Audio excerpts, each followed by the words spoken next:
Hello, welcome to the Everyday Players podcast, week 2. My name's Matthew. My co-host, Tony, the secret author Buxton. Good evening, My everyone. brother, Ryan Chan. Good evening. So, gentlemen, how do you think it went for game week 1 then? I'll let Ryan go first. Yeah, pretty average for me, to be honest. I think I got 51 or 52, so I was pretty struggling. I think most of my points came from defenders, really. And I was saying last week I don't usually spend too much money on the defenders. And I think it was majority of my points from defenders. Aubameyang captain obviously scored, which I was okay about. I maybe wanted a little bit more, but I suppose he scored at the end of the day. But apart from that, there's a team there. So, yeah, I was quite lucky, really, with the defenders. Lewis, played well. I think he got one bonus. Justin got the assist for one of Vardy's penners. And then Mitchell with a clean sheet. Apart from that, the front six was pretty poor, to be honest. Except for Aubameyang. Yeah, except for Aubameyang. I mean, I took a punt and alley, and that was just absolutely awful. But it swings and roundabouts, isn't it? It came off at half time, and I just thought, that's just my luck. That really should have. Well, I mean, it was either him or Havertz, and I think Havertz only got 2 in the end or something like that. I think so. Yeah, he had a really, really poor game, Havertz. Yeah, he wasn't. I can't believe I put so much faith in him. Really poor game. Yeah. Well, that's it. It's kind of now he's had like a little bit of a poor game. I mean, 1 week it goes really fast. As in, last week we were all like optimistic about him. Now we're like, should we get him out? There's other players. Should we get James Rodriguez? Your tip, Tony, you said Willian. And I think everyone's like, thinking straight away, I need to transfer these out after one bad game. But yeah. I think if I was a Havertz owner, I think I would try and keep him for a few weeks. I don't know. I wouldn't try and panic too early. He did have a bad game, but it was his first game, so you never know. Yeah, he's still there in mine, but although I was very disappointed, like they won the game quite comfortably, but like Werner didn't get off the mark, and I feel like it was a lot to do with him and Loftus-Cheek, like having really poor games. Like Werner was legging it everywhere, playing 1-2s, doing everything right, and just a few points from him, and I'd have won that. I'd have won this week. So I'm a bit like angry at Havertz, if I'm honest. Like he's properly tapped it. He did get an assist though, didn't he, on his first game? Obviously, we were thinking you go flying out the blocks to get a few goals against Brighton. Yeah. Wasn't to be. But I mean, it wasn't a full strength Chelsea side out as well. He said himself, didn't he, that he's not used to playing against 3 big, tall centre halves in the Bundesliga. So I think they played like a back 5 Brighton as well. So I mean, they're not a bad team, but Chelsea might just take a few weeks to get clicking, and obviously without some of the marquee signings haven't played yet, it could take a while. Yeah, they're definitely going to come good. It's without doubt. They're going to come good and they're going to fly. But it is looking like it's going to take them a couple of weeks to gel, whereas myself and maybe other people thought it would be straight away. Yeah, definitely. I think, I don't know, changing subject. Last week I mentioned Mitchell. I think he's such a good option for someone who's 4 million. Obviously you don't have to play him every game, but he's going to start, most games at the start of the season. And, Palace looked decent. I think they kept Southampton at bay. So yeah, I was quite impressed with his performance. That's it. He's a new Martin Kelly, isn't he? 4 million. Yeah. Don't have to play him. Yeah, he's one of the best. But I think 2 seasons ago, I think I had Wan-Bissaka from the start. It was, I think no one had heard of him at the time, and then he just took off, didn't he? And then he's where he is now. Always seems to be a Palace defender, doesn't it? Well, normally they're solid. Back end of last season, they had a drop. But yeah, I think on average, I do quite like Palace players. They're quite. I always seem to think that the goals are the games are always quite low scoring, to be honest. I don't think they particularly score many, but they're fairly tight at the back, I'd say. So yeah, I like to have Palace defender at the back. And moving on, obviously for Tony's team now, done a little bit better. Did lose in our head-to-head though, that's right. Just unlucky. 77 points. Let's talk us through that, Tony.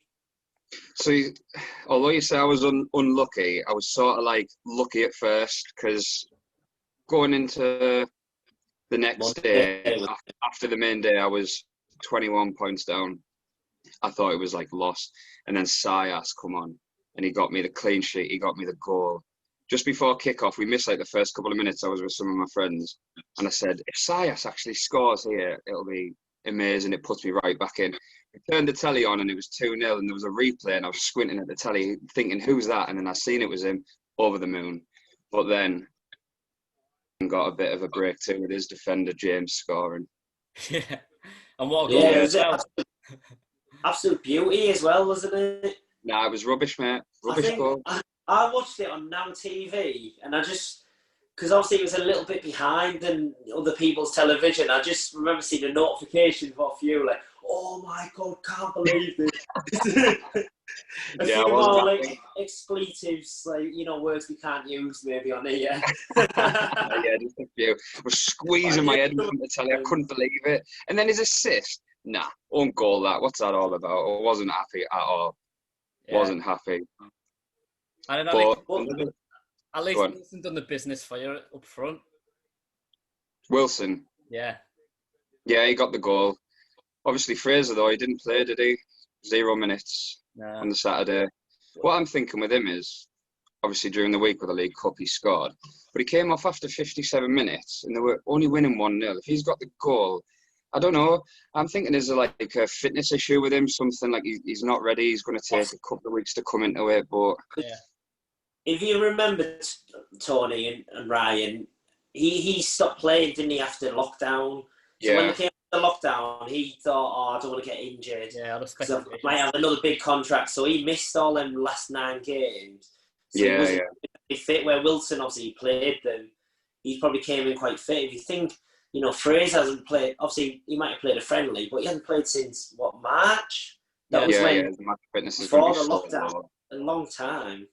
Yeah, it is going to be low, but he's still in my team. He's got the goal. He's played 57 minutes and he's got the goal.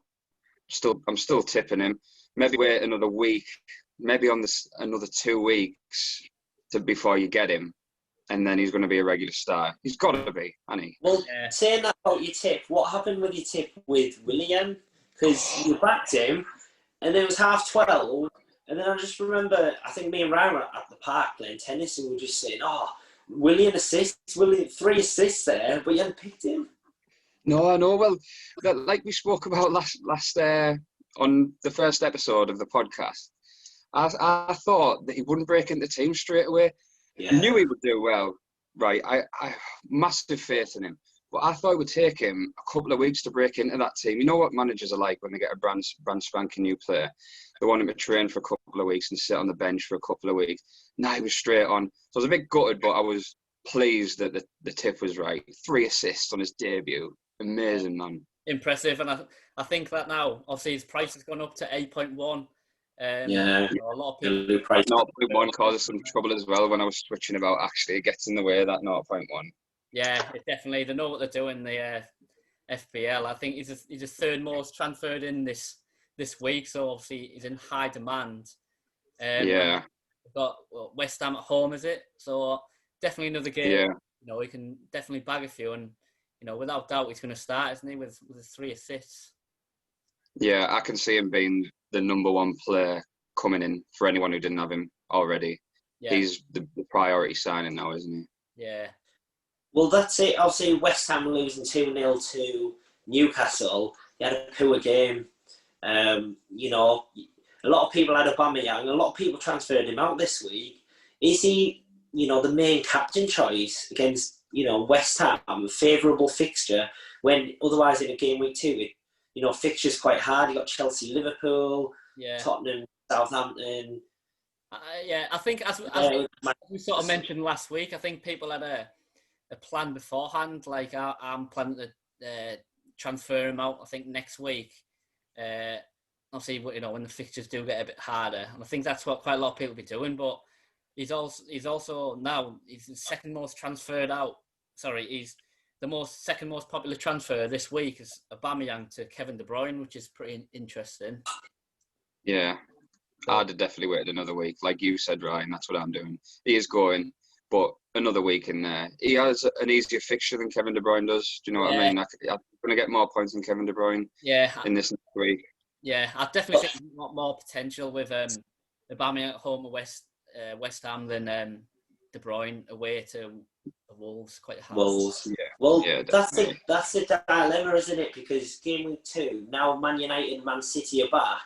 Do you rush and get them in, or do you leave them? Because one thing that's crossed my mind is I had it in my head that I was going to have De Bruyne and Bruno.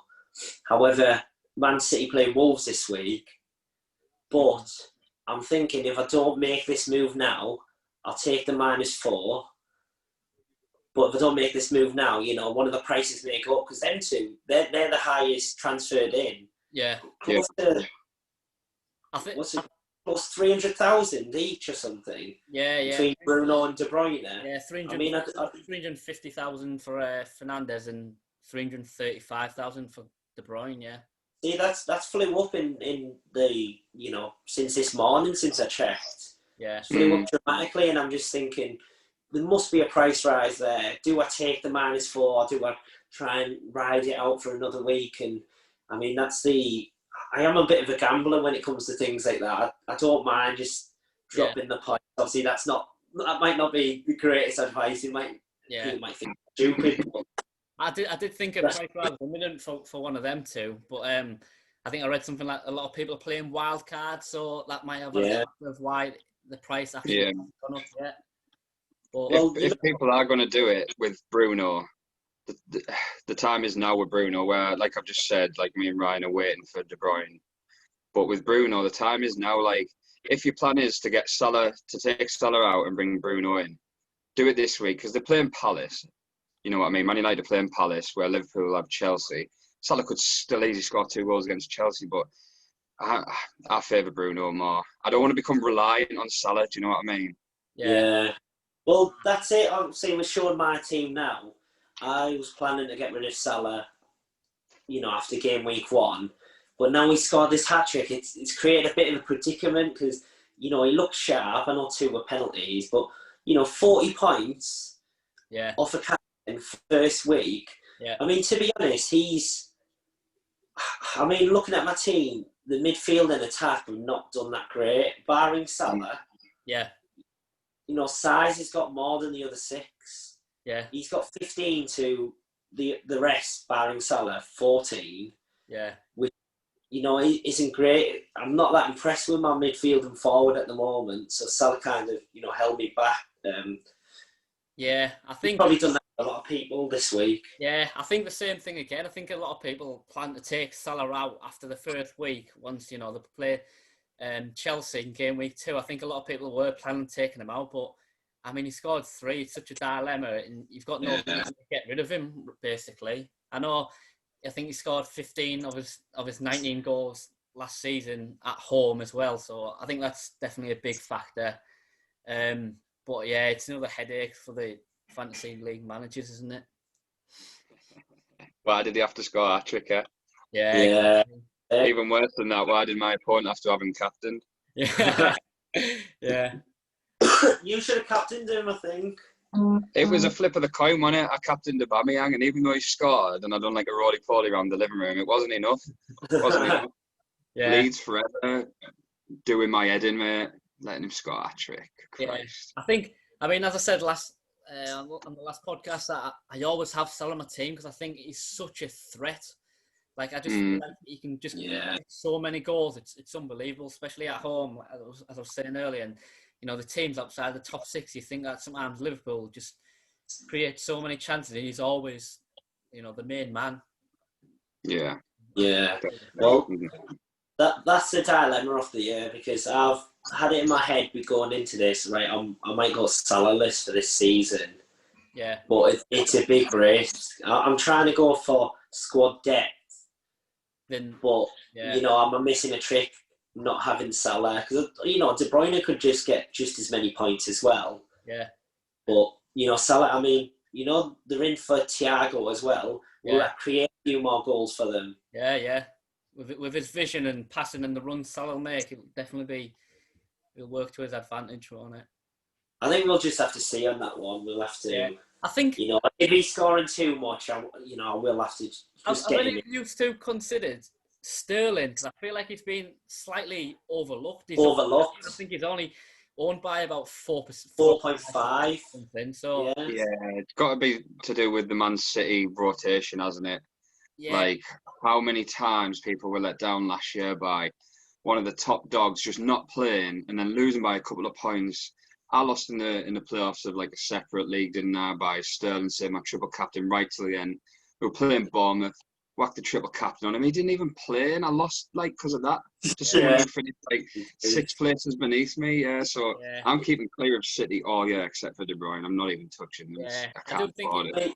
Yeah, I do think you have to be careful with the Man City players. Obviously, De Bruyne, he'll start 90% of the time, and I'd say Sterling's probably the next in line. But as I say, if he's 11.5, there's a lot to have on your bench, isn't he? Yeah, he's definitely going to get the points, but it's just the fact that like he is going to miss games and it's going to cost, isn't it? Like it could be like a short-term fix if you think, I'm almost 100% he'll start this week, and they've got someone easy at home, or I'll put him in for this week and then see how it goes. Well, that's it. Funny you should mention, obviously, Raheem Sterling. So he's only owned by 4.5% of the players. But these are the players around him, 12 million, 11.5.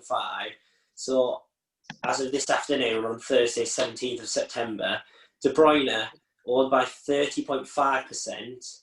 Aubameyang owned by 46.3%. Salah, 36.3. I know it says 36.1, but it has gone up since then. Yeah. And then, the one just above Sterling is Mane, who does have slight lesser ownership, and he's got a price decrease because of it, 10.3%. But like you're saying, Raheem Sterling's going to get about 200 points a year, but only 4.5% of the players own him. Yeah, I mean, what's up with that? He's almost like a differential, really. Even though a player like Sterling, to have like a differential like that, and in certain game weeks, if he does bag 2 or 3, you're looking at really going up in that overall ranking. Yeah, I think it's a short-term game. Like football fans in general, it can be fickle. It's kind of, if Sterling scores 1 or 2 in one game, his transfers will just go up and up and up and up and up. And then if he doesn't score for 2 games, whatever, it'll just, everyone's selling him. It's just the market and nature. Yeah, exactly. Quite interesting to see that people have Aubameyang over Salah after the first game performance. Usually a lot of people proper panic buy, don't they, and just go straight in for it. But people taking Aubameyang over Salah, I thought it would be the other way around. Yeah, I think it's probably with the game week 2 fixture in mind as well, isn't it? Yeah. Chelsea. Couple of people thinking out there. Yeah, I think before I do my initial team before game week 1, I always look for the first 3 or 4 game weeks to see how easy they are. So I don't need to do too many transfers. I don't like doing a transfer after like one week on a lot of players sort of thing. I like to try and make sure that the whole squad's got some decent fixtures to start with. Yeah, I agree. Exactly. So with that in mind, who do you think will be one to watch for game week 2? Who are we looking out for? Because I mean, just the going into the season, I was not thinking anything about Everton, any Everton forwards, but watching them the last week, now I'm thinking, Rodriguez, he looked really good. Yeah. And then, Richarlison, Calvert-Lewin, the cheaper options, Richarlison's 8 million, Calvert-Lewin's 7 million. Yeah. And they did look very impressive, the new Everton side for this year. It was vital they got off to a winning start, against a good side, a Tottenham side. Yeah. What are you thinking? I mean, they play West Brom, Palace, then Brighton. Yeah. They're winnable games. Yeah, definitely winnable games, and they were very impressive against Spurs. Obviously, Luca Digne with the assist, and Calvert-Lewin with a great header. But yeah, as I say, Luca Digne could be a very good shout. I think last season he got the third most assists as a defender with 8, and he just bomb up and down that line. And yeah, that James Rodriguez, very impressed with him. He looks so calm on the ball, composed, bit of class, and yeah, I think they'll score a bit more. Yeah, I mean, what you're saying about Luca Digne, he's one of the top, highest rated defenders. He's one who, he could get a clean sheet in the next 3 games, so he's one to tip. Yeah. What was it? Or a red card or an own goal, like he likes to. He's one of them. But he was 8 assists last year, was it? Yeah, 8 assists last year, I think it was, yeah. And I also think they've got Allen as well. He looked good, sitting in front of the back 4. Just, hard tackler, winning the loose balls. He could also be a factor in Everton keeping a few more clean sheets, I think. He looked very good. Got man of the match against Tottenham, so he looked a good player. And obviously, he was not really play for fantasy football, but no. He did look good. What did you think about Rodriguez, the man to watch this week, 100%. Like, I didn't watch the Everton game, but I got little bits and bobs from it, and he seemed like he played really well. We discussed last week when you showed my team and he was in there, and we were saying it's basically just like a risky signing that, innit? Like, yeah. no idea how he's going to cope, how he's going to do. He could be mint, he could be rubbish. It's one of both ways. But next opponent, West Brom, he was rested in the cup game, wasn't he, as well? So he's going to be starting. He's going to be playing the whole, at least 75 minutes of it. I would honestly bet that he'll score a goal against West Brom on the weekend. Yeah, definitely worth bringing in. And I think he's that sort of player that now he's gone to an Everton side, and obviously after the first game, he's probably got that confidence as well. He probably knows he played well. He knows he's like the superstar of the team, and he has that responsibility on his shoulders. And I think that might bring him out a bit more, and he'll get a few more goals, few assists, and demanding the ball, creating chances. Yeah, that's it. He's probably one of them players who needs to be made to feel special. Yeah, you do get players like that. Gaston Ramirez. He's an example, but also he's playing at Real Madrid. In a load of superstars there. Yeah, and you either sink or swim sometimes. Yeah, I think it'd just been like another player there, won't he? Obviously, he had that good World Cup, and then suddenly his career went to the high, but he hasn't quite reached expectations since then. So I think this will really be able to kickstart his career. And yeah, he looked very good. Yeah, I'm excited. I'm excited to see him more. I really am.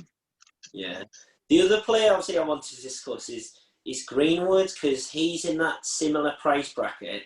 At the start of the year, in my drafts, I was thinking, I'm going to get Greenwood game week 2.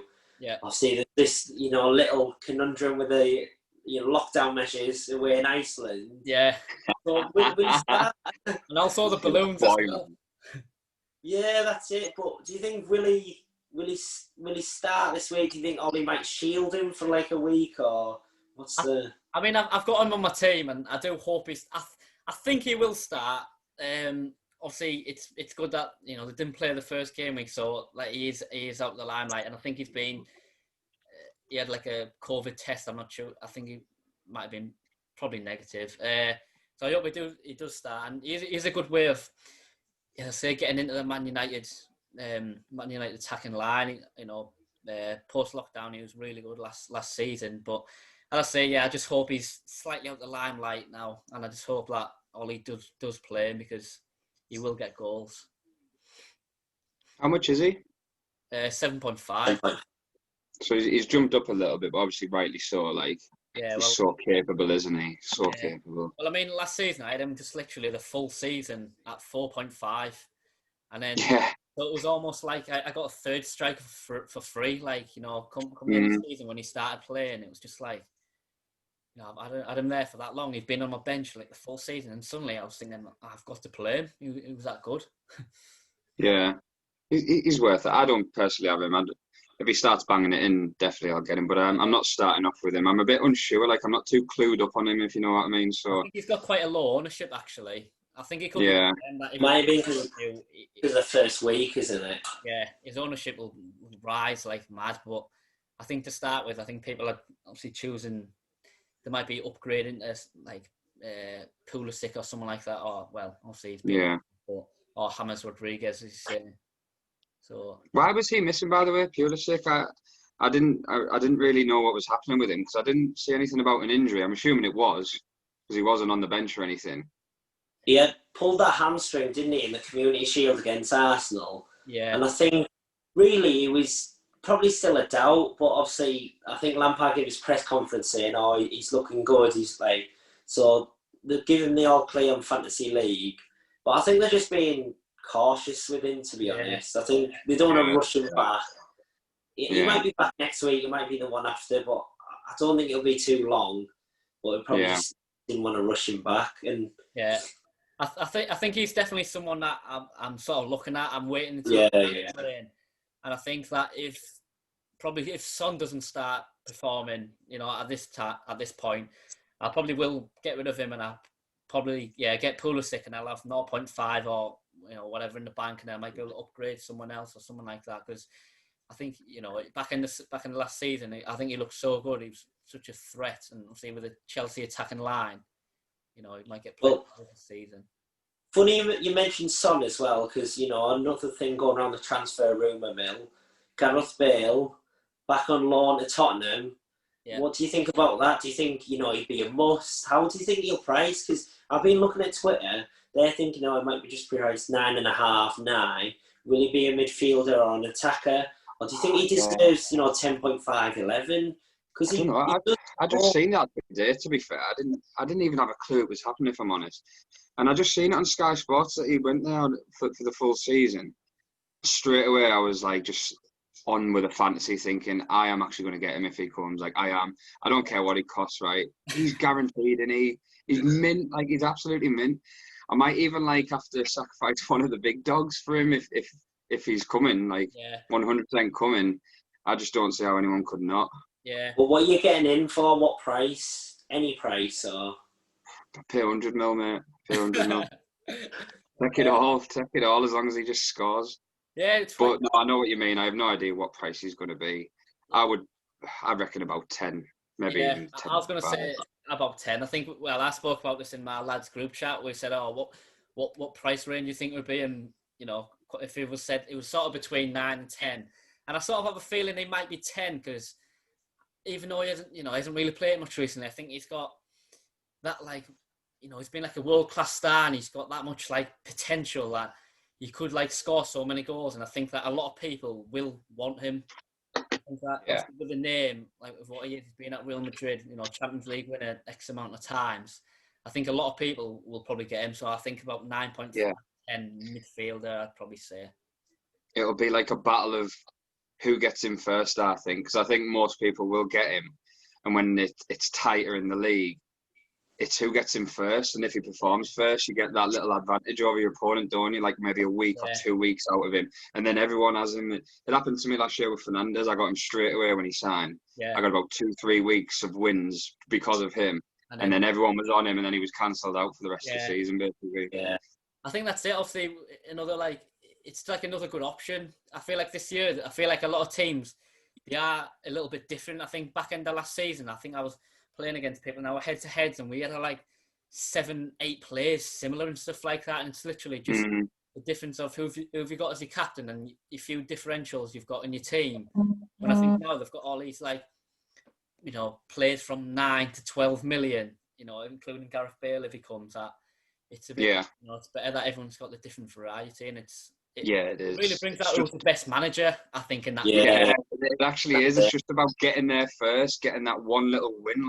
It gets exactly like you just said, Ryan. By the back end of it, you have 2 or 3 players different from your opponent. It's about getting yourself up there quick, I think, and then not letting your head fall off. Yeah. Well, that's it.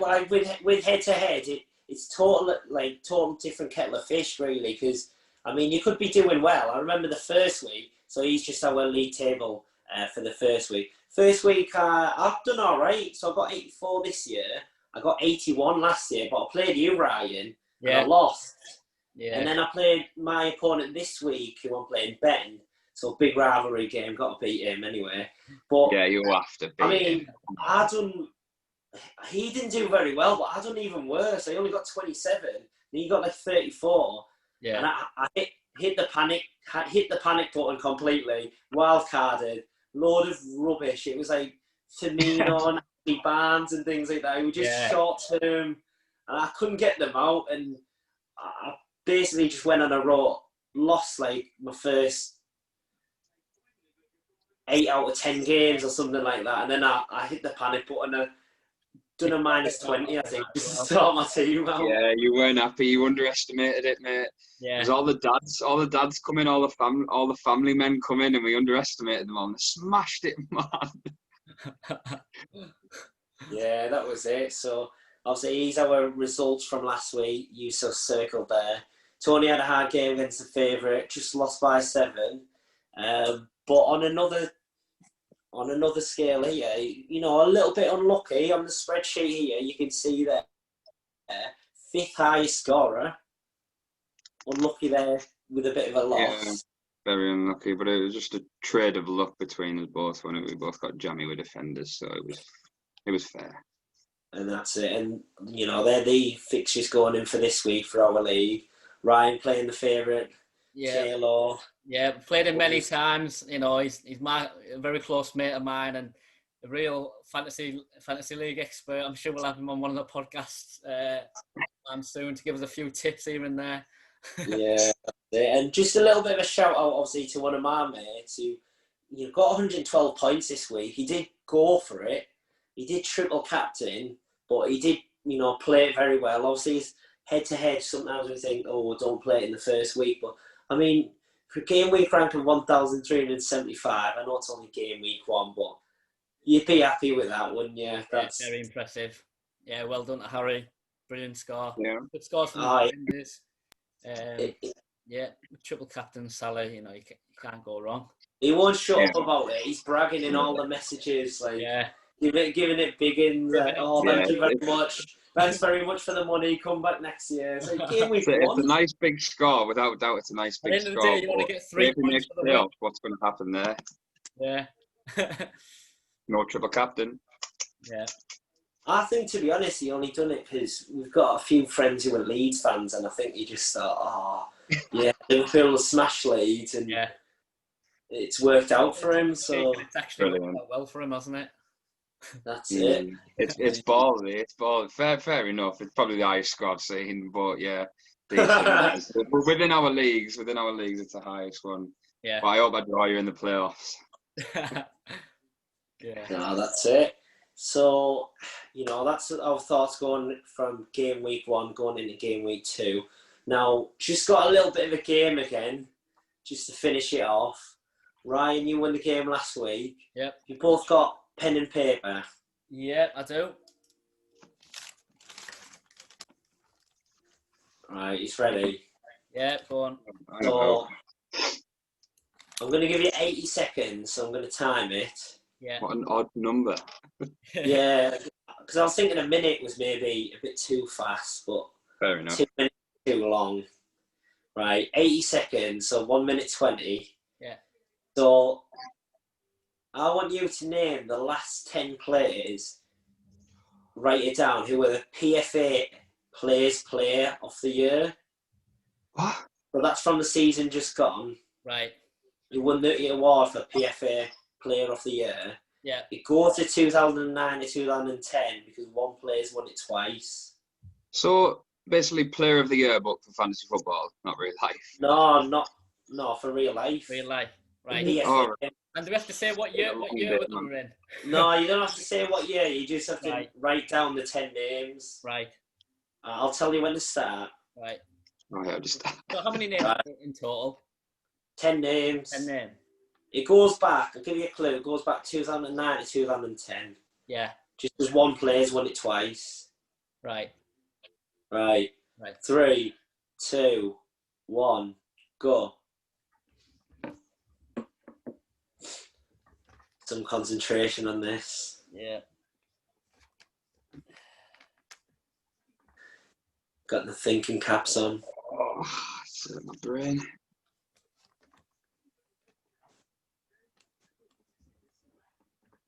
Can you think of many just straight in your head, or I guess? I think I can remember the sort of recent ones, or I can at least guess like the few like recent ones, and then going a little bit further back. I'm taking a little bit of guesses, really. Yeah, that's it. Well, 40 seconds is up. 40 seconds left.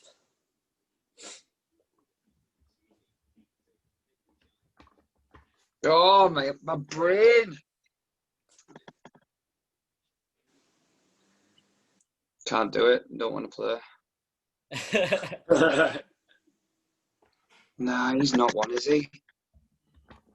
20 seconds, 15 seconds. Oh, I'm just going to have to guess these ones.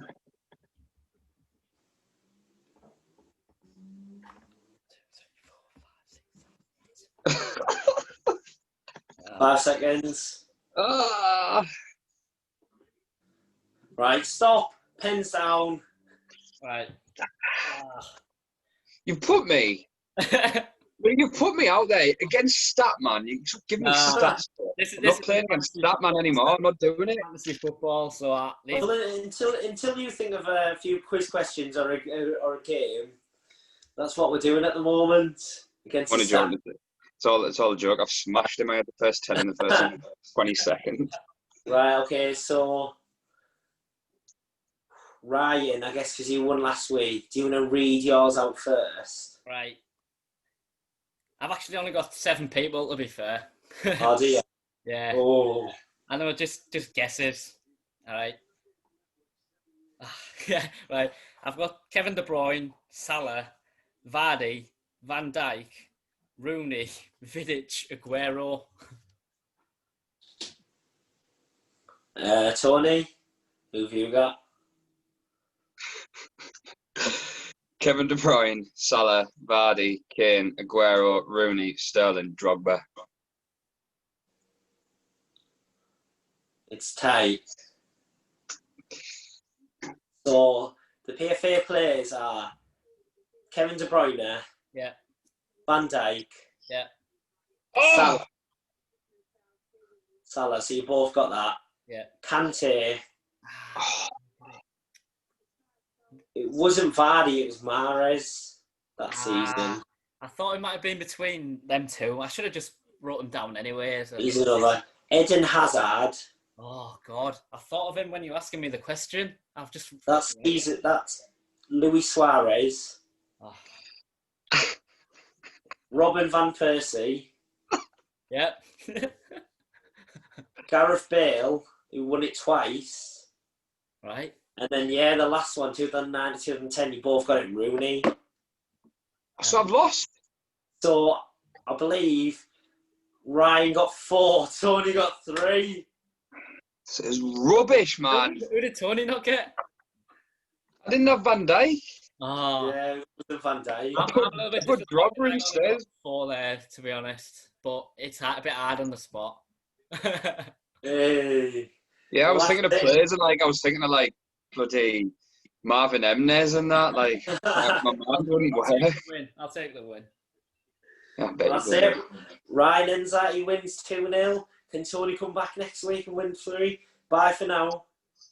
Cheers. Thank you. See you later. Bye. See you later.